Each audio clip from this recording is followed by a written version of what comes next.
अनस अपने अम्मी अब्बू के साथ एक खूबसूरत पहाड़ी इलाके में सैर के लिए आया था। ठंडी हवा, सब्ज पहाड़ और साफ नीला आसमान वाकई जन्नत जैसा मंजर था।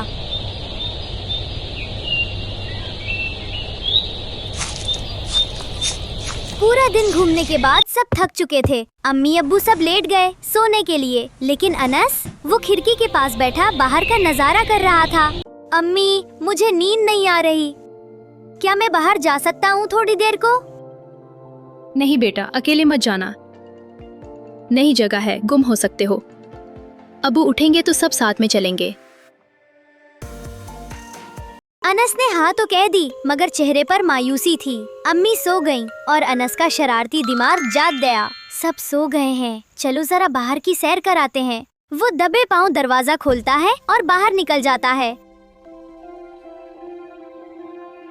और बाहर का मंजर, वाह, खूबसूरत घास, तितलियां, परिंदों की आवाजें। अनस तो खुशी से झूमने लगा।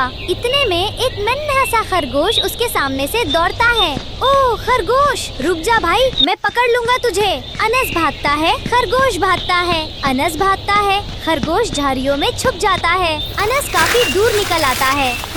ये तो बहुत तेज है, चलो अब वापस चलता हूँ। मगर जैसे ही पलटता है सब कुछ बदल चुका होता है। रास्ता, किधर गया रास्ता? वो घबरा जाता है। यहाँ से आया था ना, या उधर से? अरे ये तो सब दरख्त एक जैसे लग रहे हैं। इधर उधर घूमता है। शाम होने लगती है, अंधेरा छा रहा है। अम्मी, अब्बू, कहाँ हो? मुझे ले जाओ घर प्लीज। मगर जवाब में सिर्फ उसकी अपनी आवाज की गूंज आती है। अम्मी, मुझे माफ कर दो, मैंने मना करने के बावजूद बाहर आकर गलती की। दूसरी तरफ अब्बू की आंख खुलती है। वो घबराकर पूछते हैं, अनस कहाँ है? अनस कहाँ है?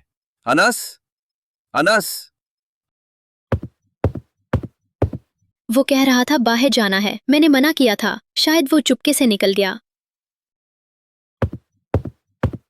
वो दोनों फौरन बाहर निकलते हैं। अनस, अनस आवाजें देते हैं, हर तरफ ढूंढते हैं, लेकिन अनस कहीं नहीं मिलता। तब उन्हें एक छोटी सी मस्जिद नजर आती है। वो मस्जिद में जाकर इमाम साहिब को सब कुछ बताते हैं। परेशान न हो, अल्लाह के घर से बेहतर मदद कहाँ से मिलेगी। वो मस्जिद के स्पीकर से ऐलान करते हैं, एक बच्चा अनस नामी गुम हो गया है। अगर किसी को नजर आए तो मस्जिद से राबिता करें। इधर जंगल में अनस बैठा रोता है। अचानक उसे दूर से आवाज सुनाई देती है, एक बच्चा अनस नामी गुम हो गया है। अगर किसी को नजर आए तो मस्जिद से राबिता करें। ये तो मेरा नाम है मस्जिद, शायद वो उधर हो। अनस अपनी सारी हिम्मत जमा करता है और ऐलान की आवाज की तरफ दौड़ता है।